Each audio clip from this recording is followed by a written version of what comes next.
Testosterone steroid profile. Testosterone is the most important hormone. Before you go on steroid cycle, I have to warn you, learn about testosterone, learn about it. It's the most important hormone you have to learn. If you understand testosterone, it will be much easier for you then to progress further in your adventure. Great sources to explore is William Llewellyn Anabolics, edition 11. Also, when you do research on Google, use scholar.google.com.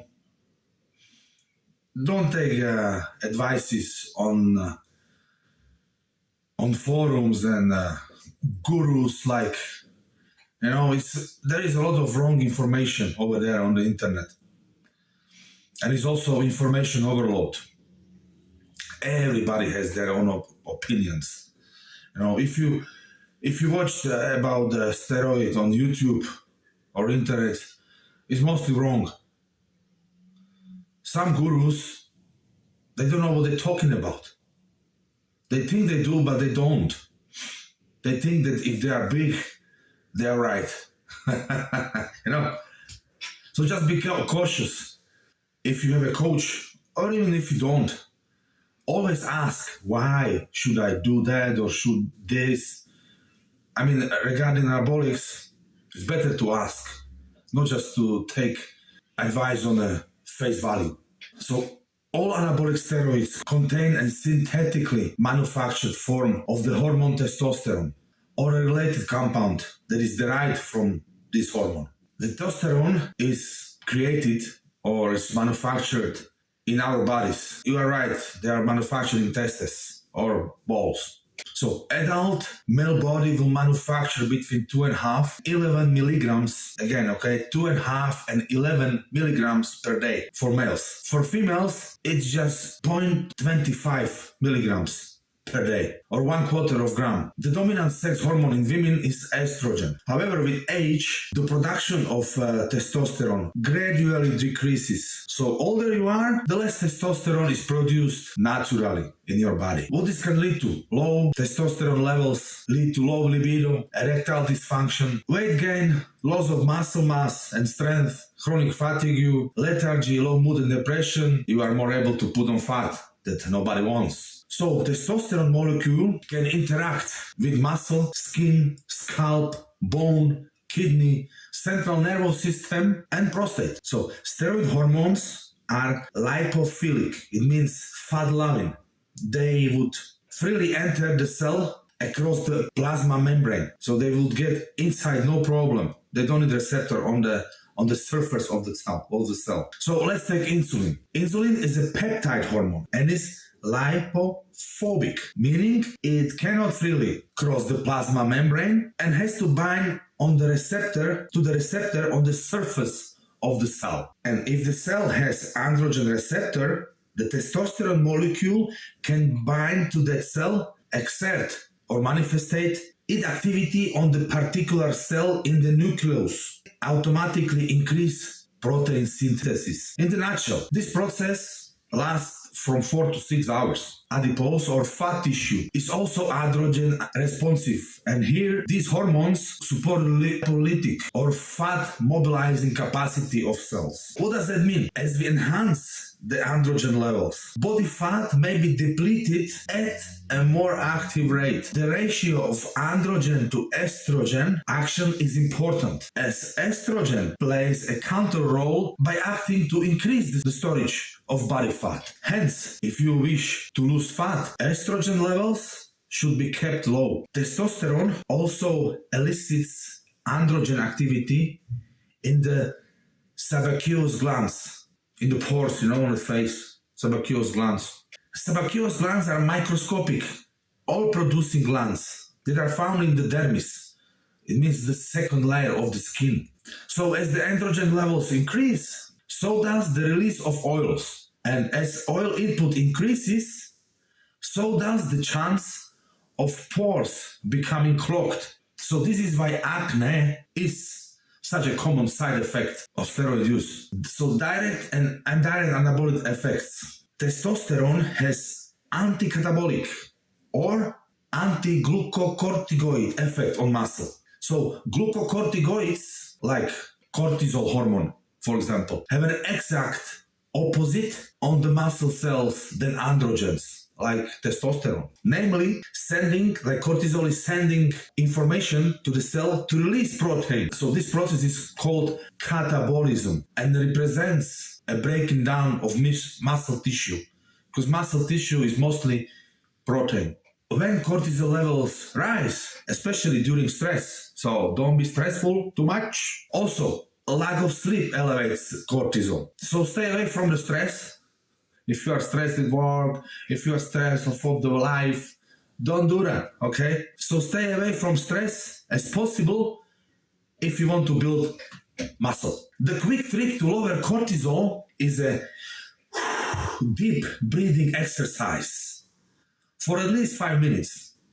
But who has 5 minutes when stressed? Almost nobody. Another point will be free versus bound testosterone, because most of the testosterone is bound to SHBG, means sex hormone binding globulin, and also albumin that would prevent testosterone from exerting activity. So it's bound, okay? So it cannot work. SHBG is a protein made mostly in your liver and helps control amount of active testosterone in the body. And what is albumin, you would ask? It's a protein also made in your liver and help maintain fluid balance. It actually prevents fluid from leaking out of the blood vessels. And also it transports nutrients throughout the body. So around 45% of testosterone is bound to SHBG, and about 53% is bound to albumin. So only 2% of testosterone is free. It's even lower in women. Women is only 1%. Estrogen aromatization and glucose utilization. What does it mean? So male body uses testosterone for the synthesis of estrogen or estradiol, the same. The principal female sex hormone, okay? Women have this estrogen quite a lot. If you have a lot of estrogen, then you can develop man boobs or gynecomastia. It's like female breast tissue development. Another one is water retention. If you look like a buffalo, puffy, okay? So it means you have a lot of estrogen. If you start to take steroids and now you are puffy and swollen, it means estrogen is high, okay? So if you are puffy and swollen, like swollen ankles or even face, then it may be due to higher estrogen levels. And also, when estrogen levels are high, you are more prone to accumulate fat in the body. How would you battle that? So bodybuilders would use aromatase inhibitors, such as Arimidex, or anti-estrogens, such as Clomid and Nolvadex, especially when gynecomastia is a worry. So one would ask, why we just don't crush the estrogen levels permanently? If you do that, you will be, on the other hand, affecting the glucose intake.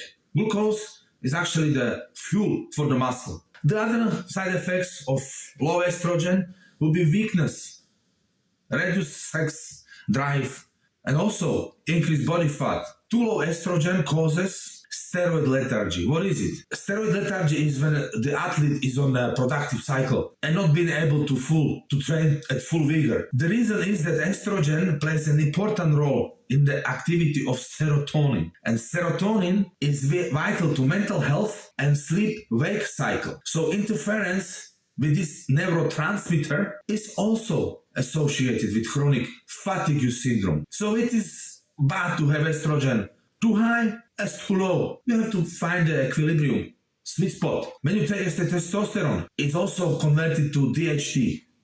It means dihydrotestosterone, converted with 5-alpha reductase enzyme, like for example finasteride. So DHT is androgen.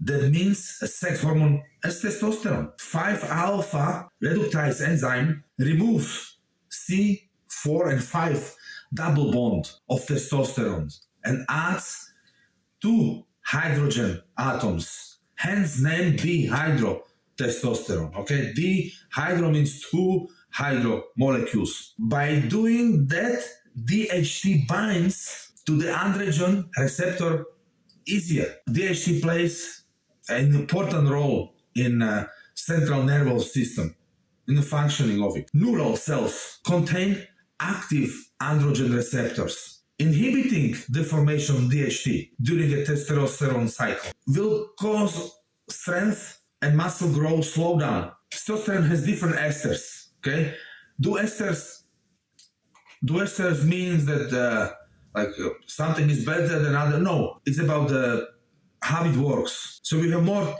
testosterone esters, like testosterone propionate. Its half-life is 2 to 3 days. So it must be injected every 3rd or 4th day. What is half-life? Half-life is the time required for a quantity of the drug to reduce to half of its initial value. So for example, if you inject 100 milligrams of testosterone propionate, in 2 to 3 days you will have only 50 milligrams in your body. The rest will be eliminated. Another ester used, testosterone cypionate, half-life is 5 to 8 days. Recommended dosing for HRT is between 120 and 160 milligrams per week, and it provides a sustained release of testosterone into the bloodstream up to 2 weeks, but it's shot in 1 week. Every week, 1 shot. Another one used, testosterone enanthate. Half-life is also 5 to 8 days. Recommended dosing for TRT, testosterone replacement therapy, is 120 and 160 milligrams per week. Side effects of steroid use. Using steroids increases cholesterol levels, also causes thickening of ventricular walls in your heart. This is where the blood is pumped and pressure is higher than in the right ventricle. The left ventricle, the blood gets in and is pumped out from the heart, is typically between 6 to 11 millimeters. If you compare it with the right ventricle has only 3 to 4 millimeters thickness. So when steroids are abused for long periods, adverse effects on the cardiovascular system are given time to accumulate, and this can increase chance of early death due to heart attack or stroke. So steroids, cholesterol. Steroids lower the HDL or good cholesterol and increase LDL or bad cholesterol. The bad cholesterol, this creates plaque deposits in the arteries, which are more permanent. And plaque will narrow and clog arteries. So this is when you get stroke. So for example, studies with testosterone cypionate showed 21% drop in HDL or good cholesterol production with 300 milligrams per week. Subject studies were getting 300 milligrams per week of testosterone cypionate. It was 21% drop. However, increasing dosage to 600 milligrams a week did not have any significant additional effect. It was still bad, but it was 21% or just a little bit more. Orals are particularly potent at suppressing good cholesterol levels. Estrogen, on the other hand, has positive effect on cholesterol values. Hence, some bodybuilders use tamoxifen to combat estrogenic effects. Tamoxifen just blocks androgen receptors, but Arimidex, it will destroy androgen. So they want to keep it so they don't have bad cholesterol. Another one will be enlarged heart. Resistance exercise tends to increase heart size by thickening of ventricular wall. Another one is blood pressure. Another one is hematocrit. What is hematocrit? It's the percentage by volume of red cells in your blood. Blood is made up of red blood cells, white blood cells, platelets, suspended in plasma. Together, those comprise about 45% of the volume of our blood, but the specific percentages of which can vary. To combat elevated red blood cells in your blood, 1 pint of blood may be removed periodically during steroid intake, often every 2 months. Note, hematocrit rises, so too does the viscosity or thickness of blood. And if blood becomes too thick, its ability to circulate becomes impaired, which can lead to embolism and stroke. Kidney or renal system. Steroids may cause hypertension. It means high blood pressure, which can lead to kidney damage. But high blood pressure will cause damage to kidneys. Liver. Stay away from orals. Orals are very toxic to liver. Another one would be acne, hair loss, gynecomastia or man boobs. In women, it will be enlarged clitoris. High androgen levels. You know, women have estrogen. So high androgen levels in women may stimulate the growth of clitoris, where clitoris can resemble small penis. Another side effect will be aggression, hair growth. You start lose hair on your head, but more hair will appear on your body. Insomnia, it means you cannot fall asleep. Infertility, cannot make children. And prostate enlargement. If your prostate is big, you have to go on the toilet every so often because you're not able to hold a lot of urine because the prostate will take all the pace. Real world studies with real dosages, okay? 61 healthy men between age of 18 and 35 were put into 5 groups to receive weekly injections. First group 25 milligrams per week. Second one 50. Third was 125, 300 and 600 milligrams of testosterone enanthate for 20 weeks. What were the results? Fat-free mass increased dose dependently in men receiving 125. They increased by 3.4 kilograms. 300, 5 kilograms. 600, 8 kilograms of muscle mass, respectively. Another study, there was 60 older men, aged 60 to 75 years of age, okay, who had normal serum testosterone levels when they started. And the responses were compared to the graded doses of testosterone were compared with the previous study of the men in the age of 18 to 35. So now we have another group, 60 to 75 years old men. Also the participants got the same at 25, 50, 150, 25, 300, 600 milligrams testosterone enanthate for 20 weeks. Out of the 60 men, 52 finished the study. And the changes were similar to those of the young men. So the young men on the dose of 125 got 3.4 kilograms. Older men gained 4.2, even more. The same was the 300 milligrams. The young man got 5 kilograms. The old man 5.5 kilograms. And 600 when the young man got a lean mass of 8 kilograms on the top. The old man got 7.3 kilograms. It doesn't matter how old you are. You can be 65 or 70 or 18, 35. It just works. Muscles, they don't remember. They don't know how old they are. The face, yes, but not the muscles. Common first cycles. Gains made, the lowest efficient dose, lower doses tend to be better retained after steroid discontinuance than those resulting in excessive intake. So an individual more focused on his or her training and diet will often make better gains on lower dosages of anabolic steroids than a less dedicated individual taking higher doses. Well, surprise, surprise. Everybody looking for a magic solution. With this understanding, anabolic androgenic steroids should be considered when all other variables of training and diet have been addressed, and always limited to the minimum dosage necessary to achieve the next realistic training or performance goals. If you train, you go to train, then you don't train, you eat like shit, over the weekends you pissed, well, you won't have the same results as somebody who takes maybe half of what you take, but his diet and training is great. Duration of cycle. For how long should the cycle last? At the beginning, for 6 to 8 weeks is recommended the length of the cycle. I know some would stay a whole year on the cycle. Nowadays, well, everything is possible. But steroid at the given dosage produce noticeable increases in muscle size and strength for approximately 6 to 8 weeks. After the rate of new muscle slows significantly. So you won't get such a good results if you continue the same cycle. So it can be 10 to 12 weeks maximum, followed by an equal or longer period of abstinence before another cycle is initiated. This would be the best real world scenario. What is off cycle? On the off cycle, you can do PCT, this post cycle therapy, That means because when you take testosterone, your testes will stop producing your own. So if you stop taking it, your body is in shock and can lead to no testosterone whatsoever.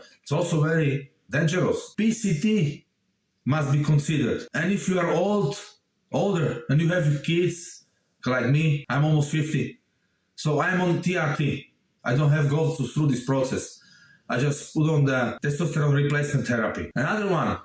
Another term used is stacking. It became very popular in 60s during Arnold time. So it allows higher steroid usage. Anti-estrogens like tamoxifen or aromatase inhibitors like Arimidex can combat side effects of gynecomastia and water retention. Always remember, not just testosterone. You need more things. There are cycles with single steroid, okay? So at the beginner, the first cycle is recommended with Dianabol. It would be for 5 weeks. So where first 2 weeks, 10 milligrams a day is taken. Then third and fourth week, 15 milligrams a day is taken. And the last 5th week, 20 milligrams a day is taken. Need to be liver support, cholesterol control with omega-3 and 6 fish oil, and estrogen support. Tamoxifen, 10 to 20 milligrams a day. Very often, the first cycle for mass with testosterone, injectable testosterone, would be first for 7 weeks. First 2 weeks is 200 milligrams a week. Week 3 and 5 is 300 milligrams a week. And week 6 to 7 is 350 milligrams a week. Cholesterol support like oil fish, estrogen support like tamoxifen, between 20 and 40 milligrams a day, or anastrozole or Arimidex, 0.5 milligram a day. Frequently asked questions. How much weight can I gain on the first cycle? It varies. It depends what training you have and what diet you follow. So it can be 20 pounds or 9 kilos in 6 to 8 weeks, pure muscle. Another one, would I like a bodybuilder like a pro? Well, if you have genetics and you put the work and dedication and give it some time, then yes. For women, what are the safest steroids for women? The safest steroids for women are those with highest anabolic to androgenic effects, such as nandrolone or oxandrolone and methanolone. So it's Anavar, Deca, and Primobolan. I have experience, but I started to do steroids when I was already 40. It was 2018. I was already 43 years old. I never touched it before. If you are young, please don't take it. You don't need it. Go natural. I would discourage taking steroids. Unless you want to compete, please subscribe. It would help me a lot. My friends, have a great time.